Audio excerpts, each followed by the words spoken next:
Comenzamos.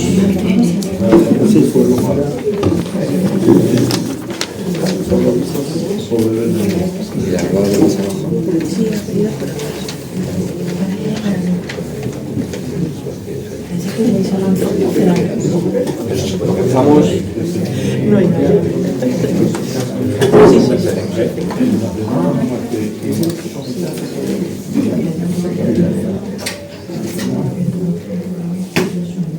Bueno, buenas tardes. Soy Jesús Escartín, me ha tocado ser telonero del acto. Vengo en representación del Ateneo Republicano y os voy a decir unas palabras que hemos escrito para el evento. Laicismo y república. Estos dos conceptos para los republicanos van intrínsecamente unidos. No podemos concebir un régimen republicano, evidentemente contrapuesto al monárquico, amparados por un supuesto rey divino bajo cuyo paraguas se dicten leyes, comportamientos, ética y formas de administrarse y relacionarse, lo cual no es óbice para que cada cual y en su ámbito personal tenga las creencias que Dios le dé a entender y lleve a cabo sus particulares ritos siempre que no obstaculicen ni se opongan a las leyes que nos damos como ciudadanos. La tan enaltecida transición nos coló, debido a su factura sin ruptura y más bien continuismo del régimen dictatorial anterior, la monarquía como régimen y forma de Estado. Y aunque en la Constitución del 78 se declare supuestamente la confesionalidad del Estado, ninguna confesión tendrá carácter estatal, lo cierto es que sigue sin derogarse el Concordato de 1953, modificado, reacondicionado diríamos, en 1976, y son evidentes los privilegios que sigue disfrutando la Iglesia Católica en particular y el poder e influencia que sigue ejerciendo. Como dice Europa Laica, el núcleo del laicismo y la república es el mismo, la autonomía moral de los seres humanos libres para elaborar unas leyes de Estado sin tener que recurrir a la monarquía ni a un supuesto Dios. La república es, por tanto, libertad para el autogobierno, soberanía nacional, poder que emana del pueblo y no del rey ni de un Dios. Y como dijo Manuel Alzheimer en su día, a propósito de las órdenes religiosas y la enseñanza, esa acción continua de las órdenes sobre las conciencias juveniles es el secreto de la situación política de España. Podríamos añadir actualmente las órdenes de los poderes fácticos y los medios de comunicación afines o mercenarios. Y hasta aquí puedo leer. Muchas gracias.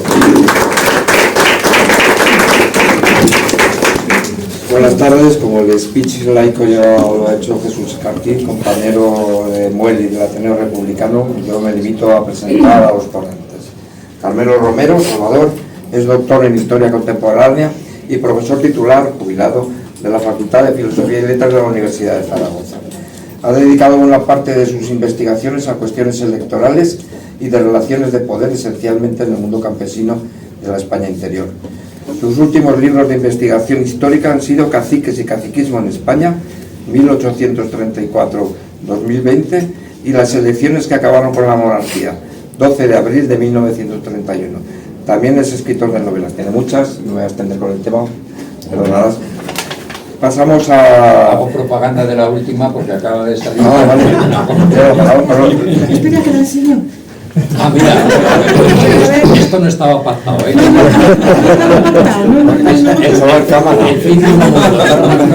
Es el fin de un mundo, no es el fin del mundo, sino el fin de un mundo, que es el mundo agrario de los años 60, 70 y el franquismo, ¿eh? ¿Ya lo tiene medio leído? Sí, con poca pantalla. Y te está gustando, ¿no? Sí. Si no te gusta. Está bien, está muy bien. Vale, venga, gracias. Oye, disculpa, ¿eh? No, muy bien. María Pilar Salomón Cheliz es profesora titular de Historia Contemporánea en la Universidad de Zaragoza, coautora del Pasado oculto, Fascismo y Violencia en Aragón, 1936-1939, y autora del libro Anticlericalismo en Aragón, Protesta Popular y Movilización Política, 1900-1939. Sus investigaciones se han centrado en la movilización anticlerical española contemporánea, así como en los sectores republicanos y obreros que la protagonizaron. Ha profundizado también en las visiones de España que defendieron estos sectores laicistas, tema sobre el que ha publicado numerosas contribuciones en obras colectivas. Ahí lo dejo. Muy bien.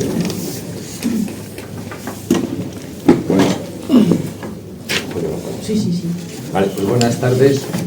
Y en primer lugar, lógicamente, agradecer a las entidades que lo habéis organizado, a Moel y al Ateneo Republicano de Zaragoza. Y a los dos, pues por vuestras intervenciones, ¿no? Y ese perfil que has trazado, en este caso es, yo simplemente soy el que acompaña, y acompaña muy gustosamente a Pilar, que es la protagonista, yo simplemente como presentador tuyo y en todo caso como moderador en el debate que habrá después, ¿no? Bueno, en todo caso completar un poco el perfil de Pilar, si os parece, ¿no?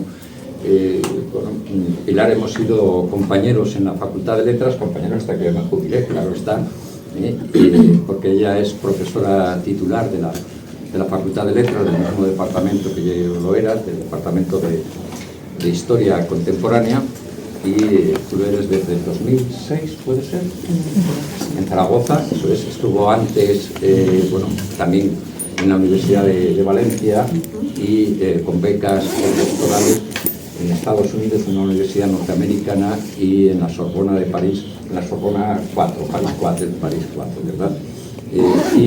Bueno, como bien has dicho, ha dedicado la mayor parte de sus investigaciones sobre el tema del laicismo, muy vinculado, como bien has dicho Jesús, al tema del republicanismo especial y al anticlericalismo, que han sido un poco los grandes ejes, si algo digo mal me lo corriges, que han sido sus grandes ejes de investigación, con más de una cincuentena de obras, cerca de un centenar de obras, y donde me he fijado que al menos en 7 u 8 introduce, digo en el título, el término laicismo.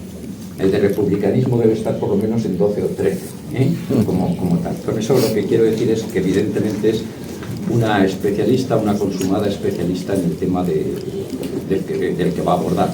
No han sido sus investigaciones las fundamentales sobre el tema de la transición, sino mucho más referidas al siglo XIX y especialmente la primera mitad del siglo XX. Como bien has citado, una de sus primeras obras es la de El pasado oculto. Fue una obra pionera en cuanto a la represión del franquismo, y El pasado oculto, fascismo y violencia en España entre 1936 y 1939, formando parte de un amplio equipo que encabezaba Julián Casanova, que ha sido también el director de su tesis doctoral y que ha sido clave a la hora de su propia formación, y otras 3 personas, 2 de las cuales he visto aquí, lo que son Pilar Maluenda, Julita Cifuentes, que son las 2 que están, Ángela Cenarro, y además era Pilar, más Julián Casanova, en ese libro que publicó, si no recuerdo mal, es del 92, puede ser, y del siglo XXI, lo publicó siglo XXI, ¿verdad? Esa fue, como digo, una investigación encabezada por Julián Casanova y con las 4 que he mencionado. Y después ya, posteriormente, es cuando realizas la tesis doctoral, si no recuerdo mal, es del 96. Sí, defendida en el 96.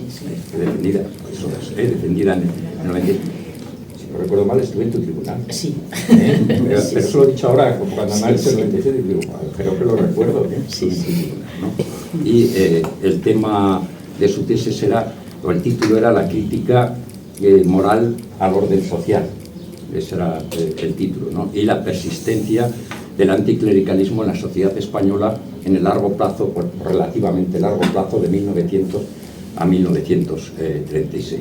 Y esa tesis es la que posteriormente, en buena medida, da origen a la publicación de ese otro libro que has mencionado, que es el de Anticlericalismo en Aragón, protesta popular y movilización política, ¿no? Precisamente para esas mismas fechas de 1900 a 1939. Por otra parte, bueno, son, como decía, muy numerosos los artículos, no los voy a citar, me vas a disculpar, y la coordinación de obras también, bueno, artículos además en revistas de las más especializadas, de las más prestigiosas en la historiografía española, como la revista Ayer, que es la revista de la Asociación de Historia Contemporánea, y Historia Social, donde coordinaste un número monográfico Género género, religión y anticlericalismo, ¿verdad? Que es el número 53, ¿puede ser el monográfico? Puede. Ah, que lo he mirado más reciente, pero era el número 53 de la revista. Y también, como digo, obras colectivas por ella coordinadas, una parte de la coordinación, discursos en la España del siglo XX, que es la coordinaste con Carlos Forcadell y con Ismael Sáenz. Digo, entre otras, pero tampoco vamos a citar, que ya, si alguien quiere comprar, ya puede mirar, bueno, que se había hecho propaganda de mi libro, que menos. Bueno, como digo, ella va a ser la ponente, la que va a dar la conferencia sobre la laicidad en la transición. Y yo evidentemente no voy a hablar nada de ello, pero sí quiero hacer bueno, una constatación previa, ¿no? Y muy generalista, y una constatación de un pensamiento que a mí me parece una obviedad, pero que en muchas ocasiones o no se repite, o queda en el olvido, o no se menciona, o queda como una obviedad, ¿no? Y esa constatación no referida para ese periodo de la transición, sino para la España de la época de la modernidad, desde los siglos XVI, XVII, XVIII, pero también para la del XIX y buena parte del siglo. Y esa constatación personal, que en ocasiones comentaba a mis alumnos, es, mira, yo pienso que por mucho que uno destaque la influencia y el poder con mayúscula de la Iglesia en España, por mucho que uno lo destaque, por mucho que uno incida en ello, difícilmente cometerá exageración. Pienso que el gran poder durante muchos siglos en España ha sido el poder de la Iglesia, por encima del poder del Estado. Y eso nos sirve pues para comprender quizás muchas cosas, no solo para comprender ese pasado, sino para comprender también realidades posteriores de la transición y de la propia democracia. Decía que incluso por encima del poder del Estado, por encima del poder del Estado, no en los textos, no en la legislación, sino en la realidad cotidiana, que es la verdaderamente profunda, la que cada uno sigue.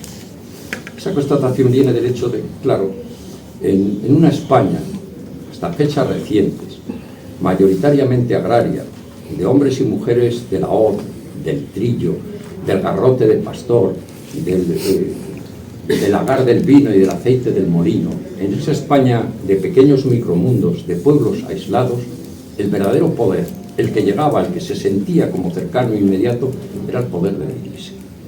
Y el poder, para serlo en efectivo, para que uno lo sienta como algo real, más allá de los textos, más allá de las disposiciones y de las leyes, el poder necesita siempre, primero presencia y después visualización. Sin presencia, si el poder es lejano y extraño, bueno, pues será poder, como digo, en las leyes, en los textos. Pero cuando tiene presencia, cuando uno lo ve ahí presente, es cuando uno lo siente como verdadero poder, ¿no? El poder sobre el obrero y el trabajador siempre ha sido esencialmente el primer poder, el del patrono, porque es lo que ve cercano e inmediato. O el poder del jornalero es el del poder de aquel que lo contrata o lo deja de contratar. Se necesita, como digo, presencia. Y la Iglesia ha tenido presencia en todos los lugares. ¿O es que acaso hay algún pueblo, por pequeño que sea, que no tenga iglesia? No hay ni una. Y durante mucho tiempo no hubo iglesia sin cura. Ahora ya es otra cosa. No por falta de deseos de los curas, sino por falta de personal que pueda atender. Hay más iglesias, bastantes más que curas. Pero la Iglesia durante siglos ha tenido eso, la presencia en cada pueblo y además la presencia física como edificio, pero con personal empleado en ello, cosa que el Estado no tenía, no llegaba. Y además de presencia, el poder, decía, necesita visualización, que se visualice como tal poder. ¿Cuál es el primer edificio que uno ve a cualquier pueblo que llegue desde la lejanía? La torre de la iglesia.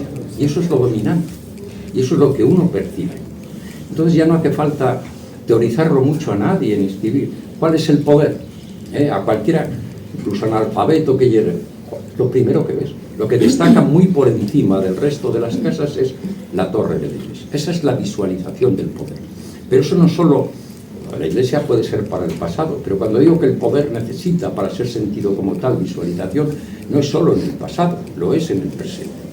¿O es que acaso no compiten, por ejemplo, las grandes entidades bancarias, el gran capital, no compite por tenerlos, no por tener más empleados en sus oficinas ni cosa por el estilo, lo que compite es por las torres más altas, que se visualice cuál es el poder.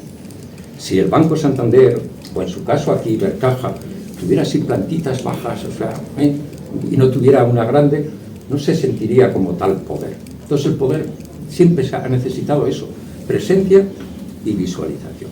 Y ese poder de la Iglesia venía, digo, el poder hacerlo constatable, ¿no? El que se pudiera visualizar, y esa presencia venía, lógicamente, de unas características de poderes reunidos, ¿no? Por una parte, el poder económico, el gran poder económico de la Iglesia, especialmente hasta la época de la desamortización del siglo XIX, con Mendizábal en los años 30 del siglo XIX, pero también después. No en la misma medida de poder económico, pero nunca perdió una gran parte de poder económico, entre otras cosas, entre otras varias cosas, por los concordatos con la Santa Sede de 1851 con el conservador moderado Bravo Murillo. El poder económico como tal, y ese poder económico también visualizado. Imaginemos, yo qué sé, un labriego me da igual, de principios del siglo XX, ¿no? Un labriego o una mujer, entonces se decía, con su profesión de ama de casa, con sus sayas 100 veces recosidas, o el labriego con sus pantalones 100 veces recosidos y zurcidos, su boina, bueno, para quitársela, y la otra con su pañuelo en la cabeza negro, etcétera, al entrar en la iglesia. ¿Qué es lo que se ve? Los oros, las platas, y no es demagogia, es así, es la visualización. Un tipo de bordados bueno, me da igual, desde las capillas hasta los manteos del cura del proficio.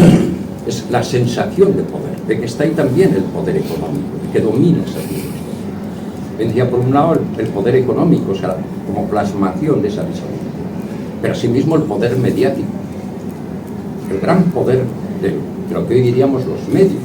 El gran poder mediático era el de la Iglesia, porque además en época en que la prensa, primero inexistente, luego escasa, y posteriormente también a lo largo de buena parte del XIX y del primer tercio del XX, solo prensa, quitemos radio y televisión de nuestras vidas, una prensa que no llega a buena parte de la población porque no sabe leer ni escribir.